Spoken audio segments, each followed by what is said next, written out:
Hi, hello. In this video, we are going to see about the k-means clustering implementation using Python. Normally, k-means algorithm is an unsupervised machine learning algorithm used for clustering the data points into k distinct groups. So it works iteratively to partition the data based on the feature similarity. So we can see what are the steps involved in a k-means algorithm. The step number one is we should select the k value which is the number of clusters. So we have to decide how many number of clusters we want. Then in step two, we should initialize the centroids. So in this step, we have to randomly select the k initial cluster centers. Then in step three, we should assign the data points. So each data point is assigned to the nearest centroid based on the distance. So examples and methods are Euclidean distance.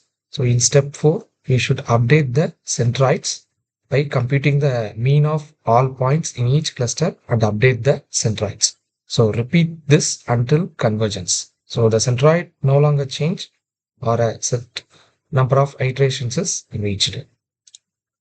So initially we should see import all the necessary variables, everything, then find the optimal number of clusters. So after finding the optimum number of clusters, so is a k-mean classification type. So we plot the graph by using that elbow method. So we can clearly see that elbow method, the optimal clusters is where the elbow occurs. So this is when within the cluster sum of squares doesn't decrease significantly with every iteration. So here we can choose the cluster as 3.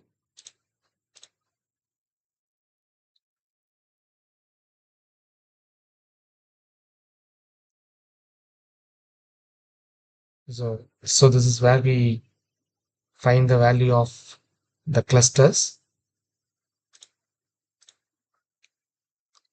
So then we should apply the k-mean to the dataset by creating the k-means classifier. So that this k-means has been applied to the dataset. Then we should visualize the cluster on the first two columns. So first we should plot the graph with the labels red, blue, and green. So red is iris setosa, then the blue is iris versicolor, then the green is iris virginica. So now we can plot the centroids of the clusters. So this is how we can obtain the graph. So this is the classification range. So thank you for watching the video.